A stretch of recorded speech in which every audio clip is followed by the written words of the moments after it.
the guy with the plan, the man with the plan, Brent Johnson, and I think he has the clearest vision of the future. So I want you to pay attention. I don't care where you live in the world, because I think Brent has as clear a vision of the future as possible. Essentially, what I think has happened over the last 10 years and what I think is going to happen over the next few years is that the world, after the financial crisis, the central banks just got together and just printed all this liquidity. And that went on for 6 or 7 years, 5 or 6 years. And at the end of 2015, beginning of 2016, the US stopped mixing the milkshake and we started raising interest rates. And the raising of the interest rates from 2016 to 2019 combined with a number of other factors. It's not just interest rates, but interest rates were a big factor. And the fact that our interest rates, while they've come down a lot, are still higher than, Japan and Europe, who have negative rates.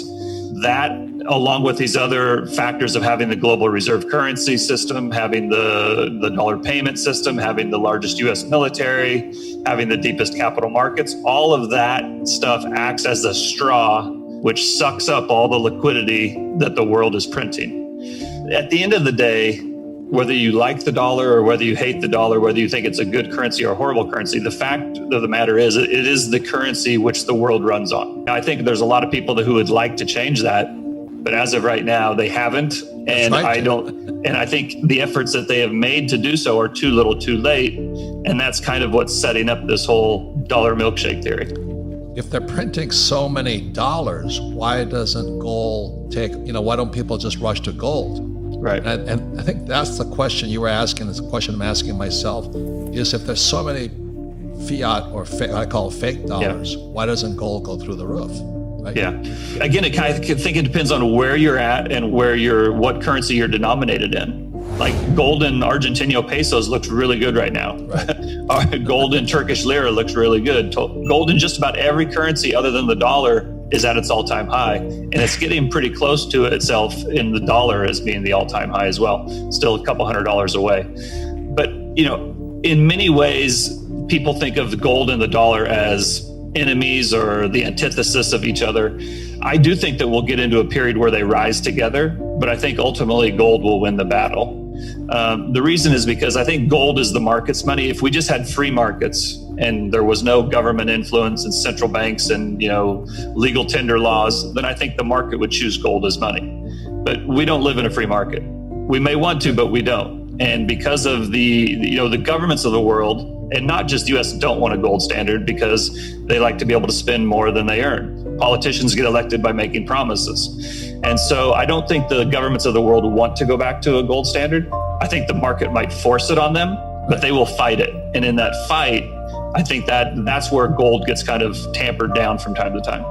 I'd say that the main difference pre-corona and post-corona, from my point of view, is the extent to which the United States is going to help mix the milkshake going forward.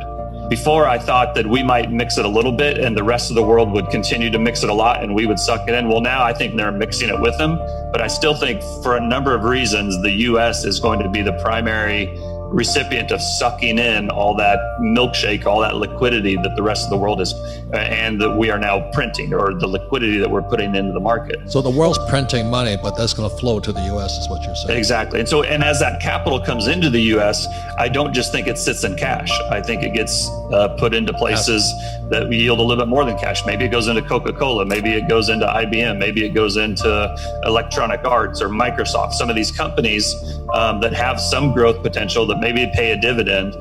And think about it, it really depends on where you're sitting on how this works out. If you're sitting in Argentina and you have some excess savings and you can put it in the dollar and the Argentinian peso goes down 10%, you've just made 10%. But if you also put it in Coca-Cola and Coca-Cola pays you a 3 or 4% dividend, now you've made 13%. And if Coca-Cola happens to go up 6%, now you've made 20%. So now you don't get that same thing if you're in the United States because the dollar is your currency. But my point is that whether you like it or not, the biggest demand for currency out there is the demand for the dollar. And despite the fact that they're printing a lot of it, the demand for it dwarfs the supply. And the reason for that is much of the world's debt is also denominated in dollars. So they have to pay back the debt in dollars. Absolutely. Everybody knows that the U.S. is 24, 23, 25 trillion dollars in the debt. But what a lot of people don't know is that the rest of the world has an equivalent amount of debt. But if you actually drill down into corporates and some other, the shadow banking system, it's probably 25 or 30 trillion dollars outside the United States that people that don't operate in the dollar owe in dollars. And again, when the demand for the dollar comes for paying the interest on those dollar loans and paying those dollar loans back. So the demand for dollars is kind of through the roof. Yeah. So a quick question. So your thing is the dollar's going to get stronger. It's going to lift the U.S. economy and all our tangible assets here. But what is the demise? When's it break? I think ultimately the monetary system is just not designed for the dollar to get stronger. And as it does so, it's going to just wreck the global economy. I mean, I think the rest of the world is going to just go through really, difficult time. And ultimately, that's not good for the U.S. either. So as the dollar continues to get stronger, despite the Fed's efforts to, bring it lower, I think eventually the world will have to come together in another Bretton Woods type conference or another Plaza Accord type conference. And I think they'll have to either write debts down or introduce a new currency or reset the system in some form or another. And I think when that happens, that will be the point at which the dollar will start to lose value. That would be the point at which people no longer are rushing into the dollar and rushing into the United States. Maybe that's the time to go buy things in Canada or buy things in Australia or buy things in Argentina or buy things in Turkey, right? Because their assets will be very discounted. And I think as capital then leaves the U.S. to go invest in those other places, that will cause the dollar to go down. The capital is running out of the dollars, which exactly. You were talking about cash flow. Nothing is more important than cash flow. Right. If cash is flowing in, you're in good shape. And if cash is flowing out, that's a bad thing. And so, as capital rushes into the U.S., I think that'll be good for the U.S. Eventually, when it runs out of the U.S., I think that will be bad for the U.S. Right. I just don't think we're there yet. The whole COVID virus has caused global trade, global travel, global movement to stop. And that means the same for the velocity of money. So there's never enough money in the system to pay all the debt. So money has to circulate at a certain level of speed in order to service all the debts that are out there. When money velocity falls, money doesn't circulate, people miss their payments, defaults happen, and you get a contraction. That's a credit contraction. And so what the central banks do is they pump liquidity in to try to counteract that lack of velocity. And so what I think what this COVID and the lack of the flow of money is making the global economy come in under even more pressure than it was before. It makes it even harder to get those dollars to service that dollar debt. And so I think it's kind of accelerating the downside of the milkshake. But here's the flip side, is they're going to print all these dollars and all this currency, right? And so when the COVID does leave and money is start to flow again, now you've got a lot more money out there. And now it's flowing, so that's a recipe for inflation. But first you get the deflation, you print all the money, and then when the money starts to move, you get high levels of inflation because there's so much liquidity now. What's your forecast for European zone with the euro? Yeah. And you have the English, and you have the Japanese. What do you see in each country? So I think the euro is probably going to go away, or it's not going to continue to exist in its current form. I think on a price basis, it goes to at least 80. So it probably goes down 25 or 30% from here. I think the yen might be, I think the yen's going to go to at least 150, maybe to 2. It's going back to where it came from. Yeah, exactly. I mean, essentially, I think the dollar's going to go back to its all-time high, and I think the rest of the world's currencies, even the big ones, are going to get cut in half.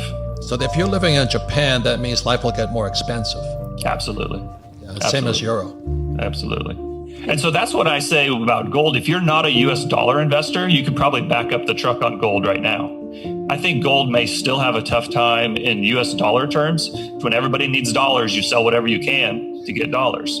Outside of Japan, nobody needs yen. Outside of Europe, nobody needs euros. Outside of Argentina, nobody needs Argentinian pesos. But the whole world needs dollars. And how does Bitcoin play into all this?